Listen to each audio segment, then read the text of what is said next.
How to drone metal. First, you're going to want to make sure that you're using a man's guitar, like a Les Paul or something. Turn on your amp. Ignore the plethora of knobs and features and effects built into your amp and just crank the volume all the way up to max. Now, just strum a note and hold it. What is drone?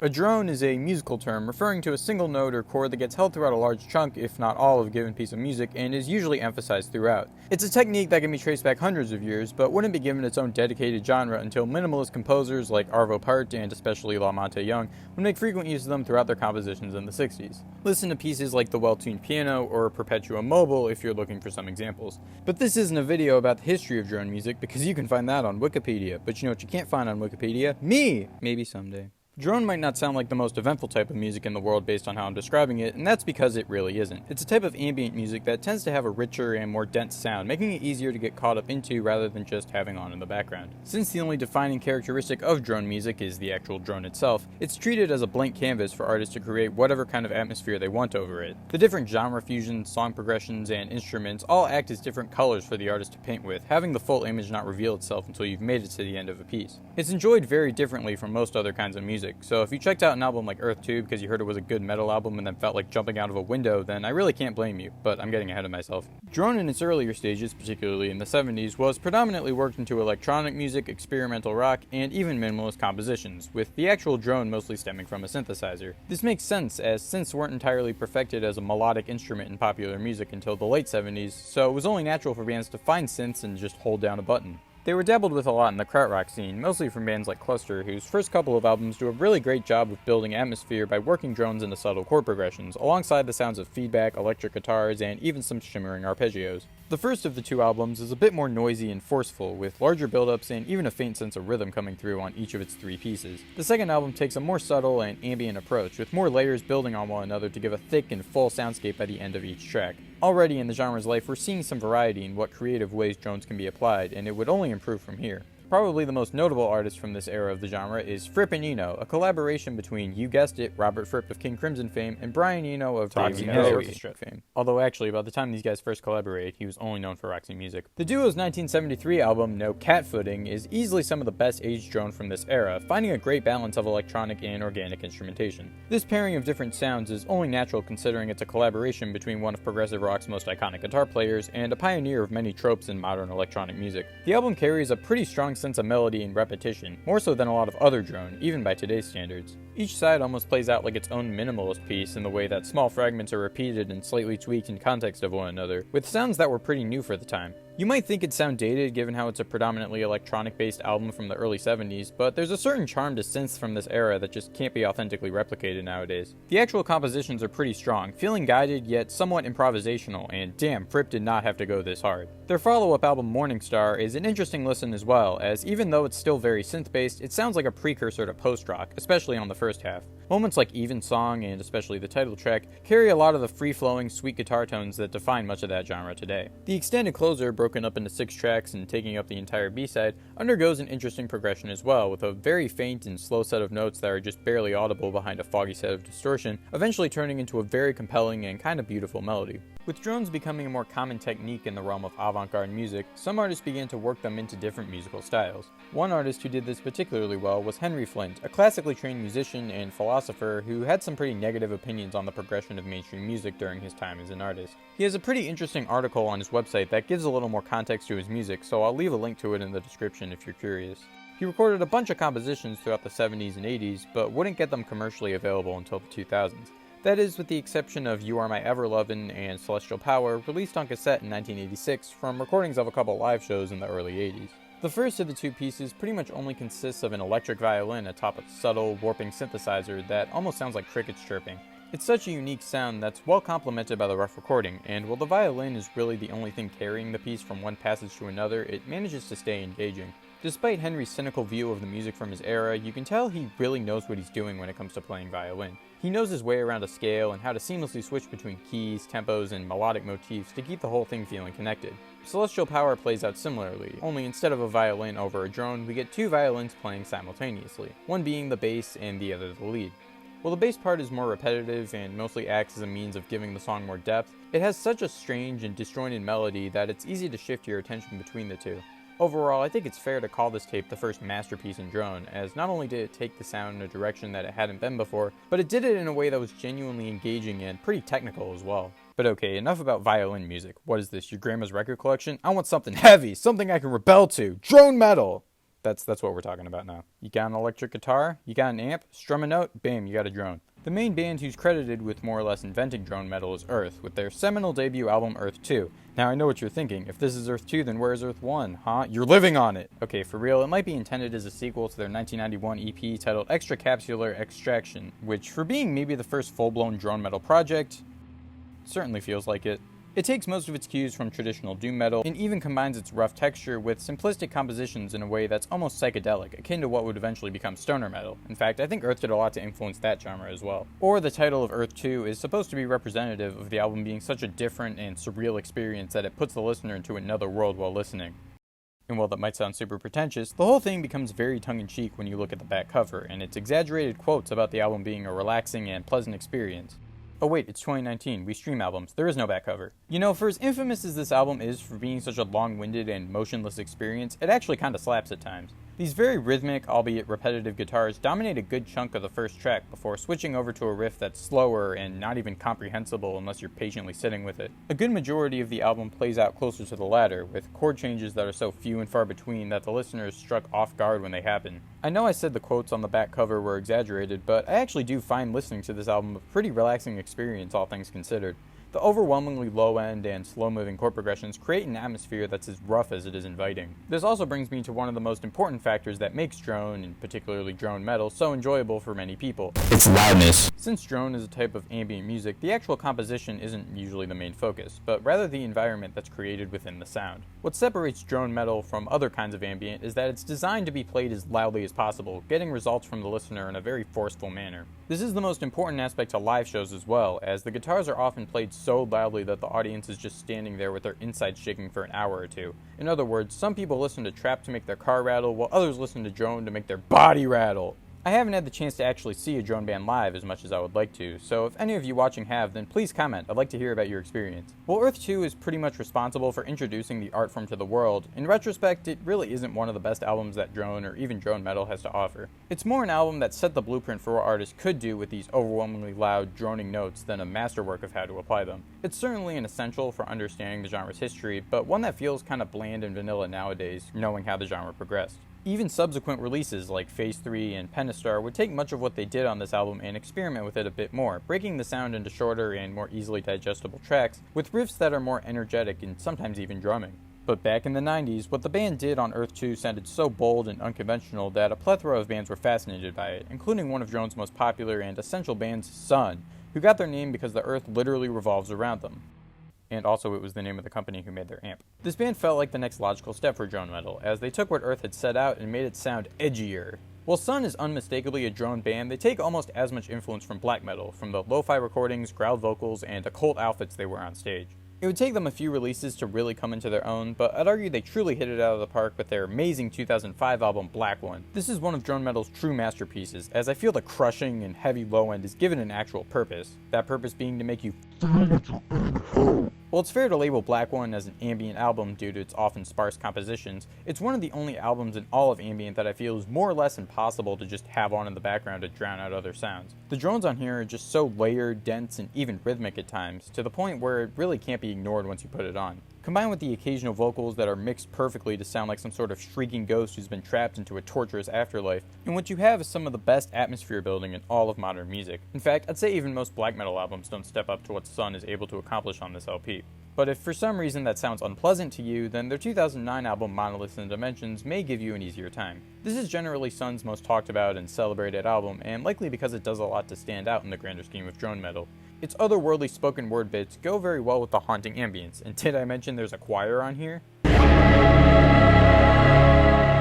Well, there is, and it's awesome. Drone metal doesn't have to be scary though, or even all that stationary. It can be used in pieces that are more explosive, with overwhelming percussion and vocal performances that you find in more moshable types of metal. Probably the most notable band for this particular breed of drone is Boris, a Japanese group who has one of the most highly regarded catalogs in the genre, and for good reason. The band found a great balance of ambience and explosiveness, usually hitting the listener with an abrasive and ear-piercing drone that's eventually bombarded by blast beats and passionate vocals, all while maintaining the drone underneath. The gritty low end and distortion that they often work with, combined with their visceral compositions, makes much of their music feel more like sludge metal with a strong drone influence. Their 1998 album Amplifier Worship is a great example of this, having a pretty even amount of moments that rely on loud stillness in a way similar to Sunn, and moments of straight sludge. If your ears aren't ringing by the end of track 3, then you're not doing it right! While the album has its fair share of droning passages, they're usually backed with drumming to give it a greater sense of rhythm and a more clear progression. Because of this, I'd actually say Amplifier Worship is a great starting point to get into the genre, or even a nice change of pace for those familiar. It's an album that uses drones to kick ass and cause as much noisiness as possible, while simultaneously making all 5 of its fairly lengthy tracks bleed into one another seamlessly. Records like Akuma no Uka and Heavy Rocks follow a similar format, but with tracks that are a bit shorter and more separated.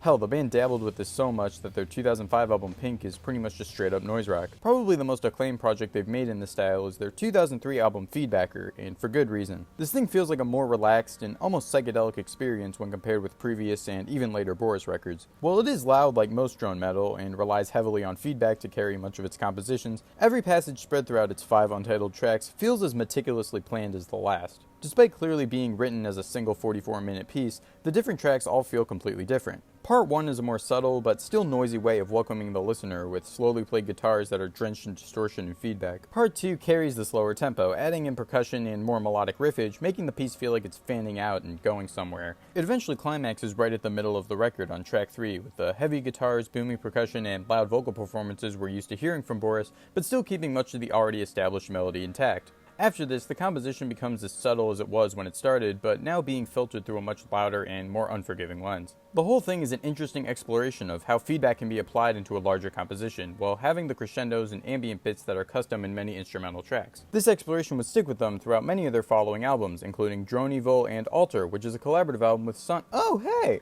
While Feedbacker may be the band's most significant moment as a drone and sludge crossover, their most standout record to me has to be their 2000 album Flood, which is hardly a drone or even a metal album at all. In fact, this thing was a complete left turn for them, seeing as how they came right off of Amplifier Worship, which was only their second album. The 4 tracks on Flood show off the band's more vulnerable and alluring side, finding so much beauty in sad simplicity. The first piece on the album consists of almost nothing but 2 guitars playing one short lick over and over at the same exact time, and slowly falling out of sync with one another. This makes for some really interesting rhythms, and feels like a complete exploration of how much can be accomplished out of such a simple premise. It's overwhelmingly bittersweet, sounding hopeless, but also calming. By the end of the track, we become completely submerged into a painstaking wall of sound that makes me feel as if I'm underwater and just hearing the world crumble around me. This brings me to what most fans speculate the album to be about: a flood. Wonder how they came up with that. Each track is part of an illustration of a city becoming completely engulfed in water, and the fearful and heartbroken emotions that come with that. Track 2 is really slow and gentle, consisting of these really sweet guitar riffs and a faint sense of percussion. It feels like after being overwhelmed by the flood at the end of track 1, I'm now just floating away in the water and letting the world decide my fate for me. This feeling is continued throughout the beginning of track 3 as well, with a really nice vocal performance that translates into interesting lyrics that fit the album's narrative. As we get further into this track, the instrumentation becomes extremely immense and electrifying, but not to the same degree as Amplifier Worship. From a compositional standpoint, it's every bit as calm as the subtle guitar playing was on track 2, but now the instruments sound more gritty and plugged in. The album's final track sees the last remnants of the main riff that carried track 3 hold on for dear life as it ever so slowly fades behind a wall of ambience that eventually ends up closing the record out. It's like track 3 is the remaining struggle for survival against this horrific flood, and then track 4 is an admission of defeat, ending with sounds that feel as hopeless as they did when the flood started. Overall, Flood is an incredible listen, and one of the most beautifully executed albums of the 2000s. I know it isn't really a drone album, but I'm talking about it here anyway because I want to, damn it, it's my video. But let's say for some reason Boris doesn't do it for you, and you want something a bit more subtle and outside of the box. Something that doesn't thrive off of beating the listener over the head with loudness, and instead uses the drone as a relatively small piece in a much greater composition. Maybe even with some more acoustic instrumentation and vocal performances that are genuinely pretty. A sound that overall is more bright and beautiful than dark and edgy. Well, look no further than one of my favorite bands of all time, Natural Snow Buildings, a French duo consisting of 2 multi-instrumentalists who are responsible for some of the most creative and gorgeous albums in drone, and really some of my favorite albums period. They got their footing releasing cassettes in limited quantities, so limited in fact that their first first album, Witch Season, pretty much ceases to exist. I seriously can't find this thing anywhere, and nobody else online can seem to either. The earliest thing I could find from them was their 2000 tape Two Sides of a Horse, which for being basically a demo is actually pretty enjoyable. It's full of these extremely abstract and lo-fi folk songs, complemented by instrumental bits that blend stripped-back instrumentation with these epic strings and keys. It's rare that I discuss tapes from this early in a band's career, but this one genuinely stands out to me. After releasing a few demo cassettes and testing what worked for them, they'd released some really long-winded and ambitious double albums on CD throughout the 2000s. The genre fusions on their earlier demos stayed with them throughout most of their career, alongside elements of psych folk and especially post-rock. Their 2004 album, The Winter Ray, is a good example of the latter, creating a beautiful ambience out of bright synths and subtle guitar passages. It contains some of my favorite songs by the group, like The Fake and Sad Lonely Gunman, which incorporates some really fake and sad lonely pianos, and an ambient yet melodic synth carrying the whole thing from passage to passage. Falling Space, Laser, Nikola, Tesla is maybe the best fusion of drone and chamber music that I've ever listened to, and the album's second disc is full of tracks like these. While I do really love this album overall, it lacks a lot of the band's defining characteristics, like their folk elements and occult yet inviting soundscapes. The album that single-handedly defines them best is their 2006 magnum opus, The Dance of the Moon and the Sun, which is by far their most popular album, and it's not hard to see why. This thing is such a landmark record for underground music in the 2000s, as it takes certain trends from that era, mostly post-rock drone and the more psychedelic side of indie folk, and puts them together into a 25-track epic that wastes absolutely no time. The album is split into two discs. The first one, being The Moon, has this really creative juxtaposition of fairly short but beautiful bits of singer-songwriter with these monstrous drone and post-rock pieces. It not only makes the record a lot more accessible for those unfamiliar with the genres, but it's such a nice change of pace. The first song, Carved Heart, despite being barely over a minute, is among my favorite opening tracks of all time for just having such a lovely vocal melody and simple but gorgeous leading guitar. It's then starkly contrasted by Cut Joint Sinews and Divided Reincarnation, which is a 15-minute drone masterpiece that has a perfect blend of eeriness, abstraction, and even catchiness. The leading drum groove that kicks in on this track after the first few minutes has this ever so slight sense of claustrophobia that complements the track's noisier and more abstract layers before eventually switching to just straight unsettling ambience. The balance of the short and sweet and the long and uncompromising continually gets explored in a variety of interesting ways. The beautifully sad and long-winded Wisconsin is surrounded by the catchier and more regular-sized Interstate Roads and Rain Serenade, which have some of the most interesting guitar lines and song progressions that I've heard in most singer-songwriter tracks, period. What is arguably the centerpiece to the entire album is the 25-minute Felt Presence Ghostly Humming, which isn't as complex as some of the album's other long, or even shorter offerings, but thrives on just how much emotion it's able to convey out of such a simple drone. Disc 2, being The Sun, has a comparatively more even mix of song lengths, with many of the shorter tracks being instrumentals that the band probably could have easily dragged out for longer, but left in their current state because they sounded complete. The hazy and hard to pin down blend of guitar distortion and weird spoken clips on Whose Eyes Are Flowers and the ambient choir layering on All Animals in the Form of Water are both good examples of this. There's a couple longer songs on here, like the almost 10-minute Ten Guardian Spirits Motherfucker, which is also pretty groovy, complete with tambourines and bass drums on top of washed out, barely readable noises. The 12-minute John Carpenter plays out similarly, but with heavier post-rock influence. Overall, I'd say The Dance of the Moon and the Sun is easily a 10 out of 10 record and maybe my favorite of the ones I'm talking about in this video. It's an album that's just so beautiful and interesting that despite its overall length being pretty massive, is just so hard to turn off once you put it on. The band continued releasing long albums on CD throughout the 2000s, but then decided to go back to releasing cassettes in 2009 because those were trendy then, right? Their album Daughter of Darkness, okay, maybe this band isn't as not edgy as I gave them credit for, was released on not one, not two, but 5 cassette tapes. Maybe the length of this project has to do with the shift in platform, but I'm pretty sure a CD can hold more music than a cassette. But I guess cassettes are cheaper? Anyway, despite this album kinda sorta being over 7 hours long, it's pretty amazing all the way through. I mean, I probably wouldn't advise listening to the entire thing in one sitting, but just going through it one tape at a time, it's really easy to appreciate the dark and ominous atmospheres that the band is able to create out of such a varied instrumental palette. In fact, this album is kinda what inspired me to even make this video in the first place. While it isn't all that violin heavy, it somehow feels like a continuation of what Henry Flynt set out on You Are My Everlovin, mostly for the primitive and technical yet sparse approach to playing. Each of the 5 tapes feels like separate but connected vignettes, each offering their own moods and worlds for the listener to explore.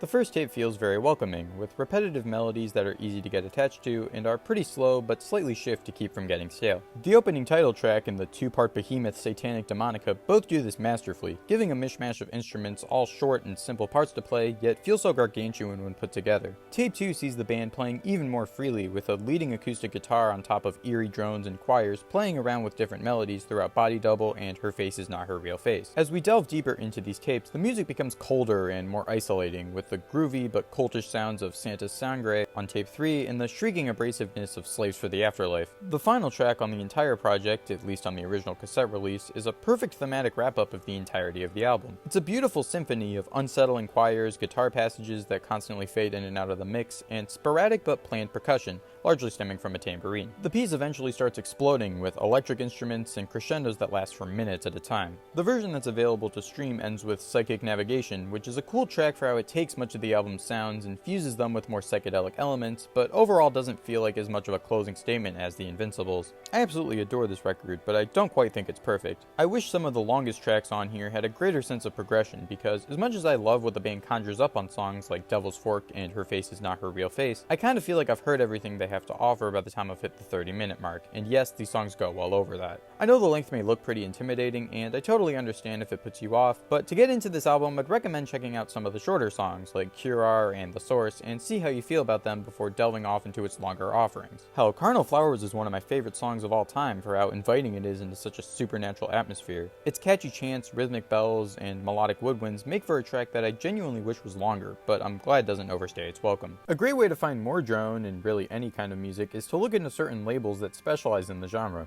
One of the most significant labels who hosts a lot of drone, post-rock, and ambient acts is Cranky, a Chicago-based label founded in the 90s, known for having such artists as Godspeed You Like Emperor, Grouper, Stars of the Lid, and Tim Hecker, whose contributions to the genre are pretty significant. He's built up a very consistent catalog over the years, standing out among his contemporaries for having a sound that feels like a modern take on the genre's roots. His 2006 album, Harmony and Ultraviolet, is filled with the distorted and electric layering of Cluster's first couple of albums, with a faint sense of melody hiding in the background reminding me of Fripp Eno. This is especially true near the end of the record on tracks like Radio Spiricom and the two-part White Caps of White Noise, which are both as interesting as they are haunting. His 2011 album, Rave Death 1972, thrives more on subtlety, with sparse keyboards and synths that sound like they're drowning underwater. The overall sentiment that I get out of this album from both listening to the music and looking at the tracklist is that it's a very cynical take on how the value of music has diminished over time. The compositions on this album are just so subtle and slow-moving that by the end it reads more as just a wall of depressing sound than music in the conventional sense of the word.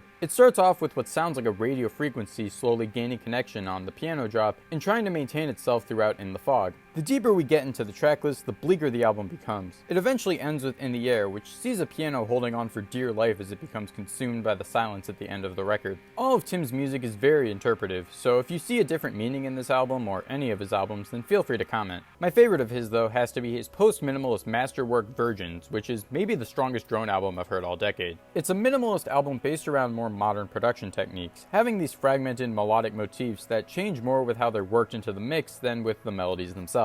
The choppy but catchy keys throughout Virginal 1 and 2 are great examples of this, tying the record together alongside seamlessly flowing tracks with thick and gorgeous pianos and synths. It reaches a climax on its final track, Stab Variation, full of these warping grooves and hard to make out sounds that are as pretty as they are unsettling. It's an approach to composition that couldn't have been made before with just how warped, chopped, and rich it sounds all at the same time. Sure, it isn't the first electronic album to have sounds like this, but it really feels like a recontextualization of what minimalism can be.